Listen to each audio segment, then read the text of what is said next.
Estamos acá en el Tron Moderno, Jolie, con uno de los periodistas que más sabe de política. Actualmente participa en uno de los programas intratables, ganador del Martín Fierro como mejor programa periodístico, el señor Carlos Campolongo. Bueno, Carlos, hablando del libro, ¿qué son los indignados en esta época para usted? Bueno, primero gracias por la presentación. Bien. Creo que se hace presente el solo sé que no sé nada, así que tanto de política no sé. Vamos a tratar de elaborar algún pensamiento. Pero ha tenido una Sí, trayectoria en política. Bueno, si no la niego, pero siempre hay que tener capacidad de asombro en la vida, capacidad de asombro. Este libro en realidad nace de una conversación que yo tengo con la editora,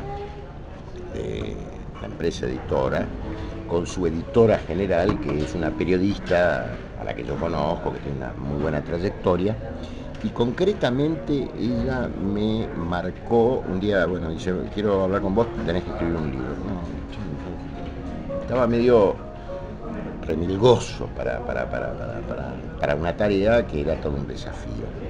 Entonces, bueno, nos sentamos a desayunar, me acuerdo patente, y prácticamente sin respirar me dijo, vos tenés que escribir un libro que se va a llamar Indignados. Ya con título.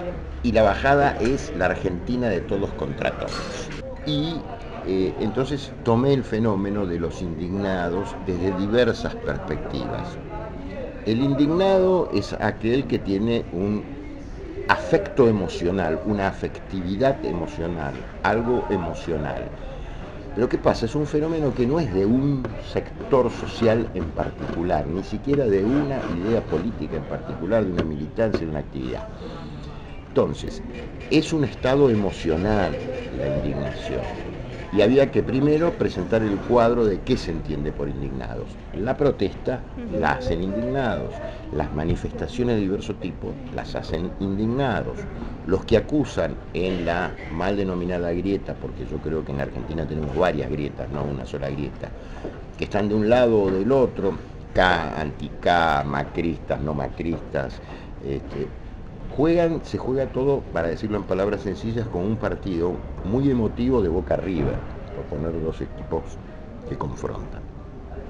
Pero es un fenómeno muy interesante para analizar, sobre todo si uno se remite a los 4 últimos años antes de la elección presidencial. Se agudizó eso que algunos llamaron la crispación, o sea, era un estado psicosocial, para decirlo más precisamente. Y bueno, empecé a indagar, a rastrear, a buscar ejemplos, comparaciones, de dónde podía ser el origen de eso, cómo había derivado, si eso realmente, más allá de una suerte de emocionalidad o de catarsis, puede encuadrarse políticamente, si genera mejoras, no genera mejoras. También cuenta experiencias personales que le han tocado a usted y eso le sirvió para poder escribir.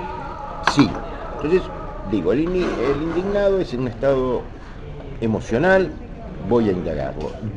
Entonces yo mismo me pregunté, bueno, ¿cuándo me indigné con la cosa pública o con la política la primera vez?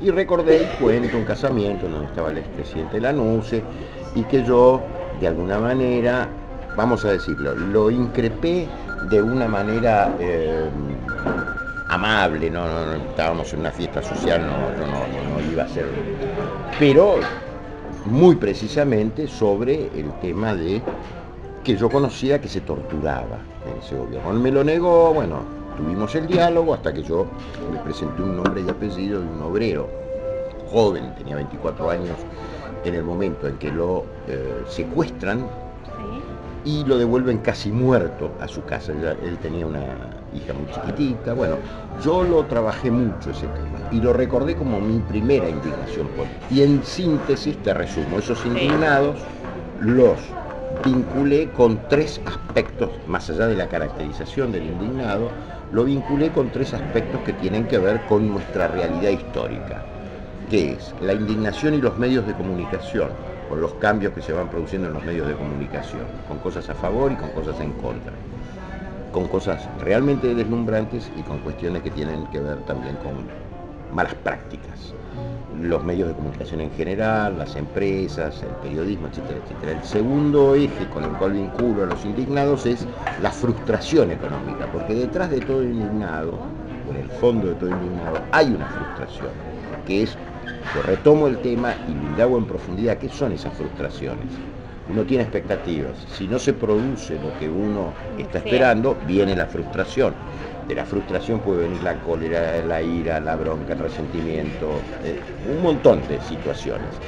Entonces, las frustraciones económicas de nuestro país, todos los distintos modelos que se han puesto en práctica y sobre todo en los últimos años, bueno, hago una interpretación sobre cómo interpreto yo la economía, no como una ciencia exacta, sino como una ciencia social, y hablo de los fracasos en la Argentina, de la economía.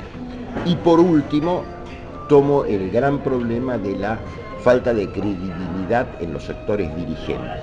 Este es el gran eje del libro, digamos, es demostrar que en la Argentina hay una carencia, una falencia, una deserción y hasta me animaría a decir fuertemente una traición de sectores dirigentes para pensar un proyecto de país.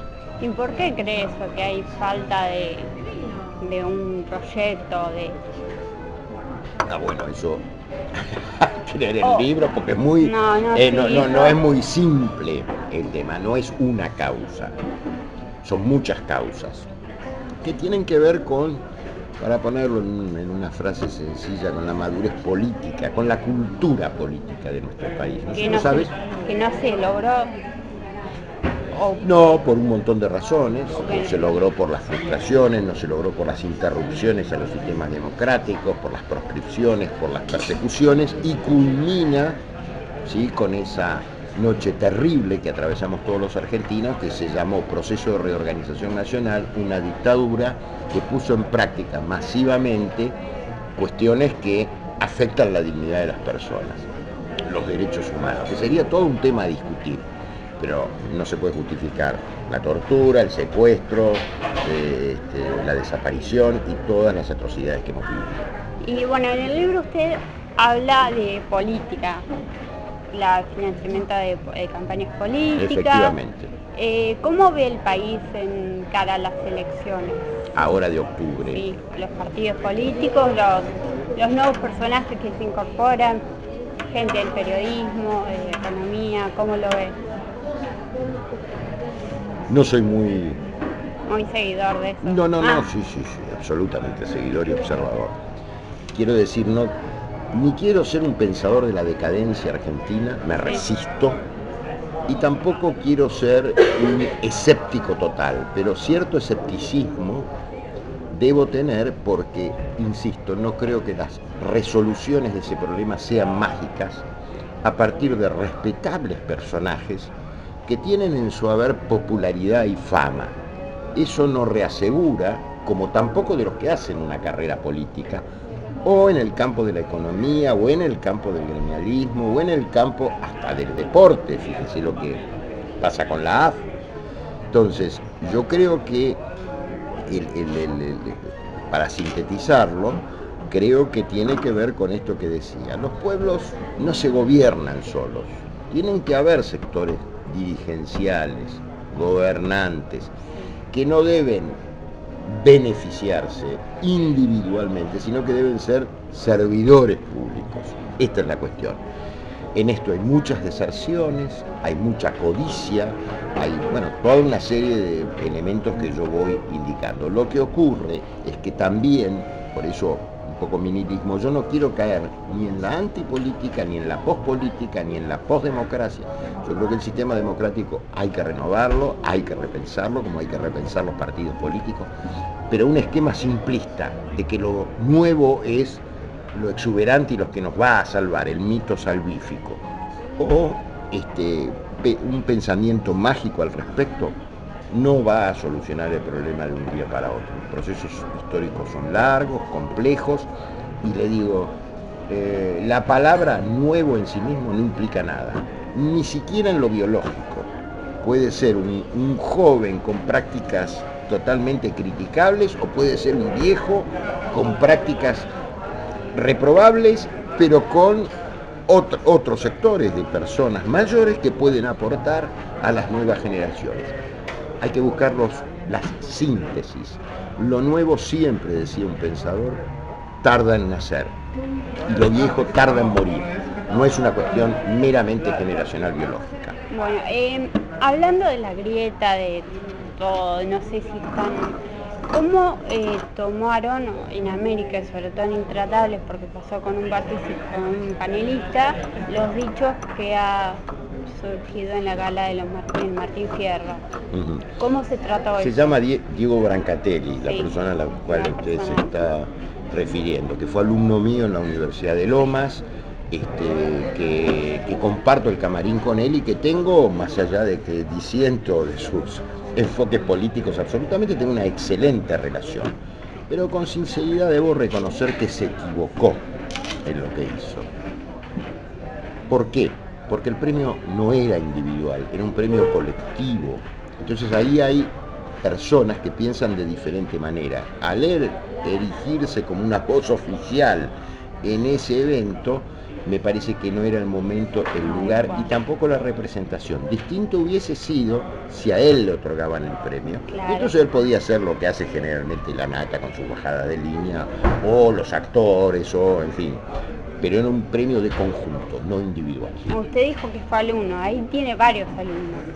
Intratables. Sí. ¿Cómo sí. es la... Lo que pasa es que él fue de Lomas, María Julia Oliván fue de Lomas, Débora fue de la UBA, Natalia fue de la UBA. ¿Y cómo es trabajar ahora, compartir un programa con ellos?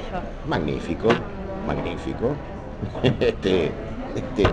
Creo que son destacados profesionales, cada uno con su estilo, con su ritmo, con sus contenidos, y no tengo absolutamente ningún problema y tengo un gran cariño por todos ellos, ¿no? Y un gran recuerdo. Natalia era un poquito rebelde, pero no, sí. No, pero ahora se no, siempre que se madura, ¿no? Que se crece. Bueno, gracias, Carlos, ha sido un placer. Bueno, muchas gracias, Mercedes. Espero que todo salga bien. Bueno, gracias. Bueno, queremos agradecer de vuelta a Bistro Moderno Jolie por cedernos el espacio para la entrevista.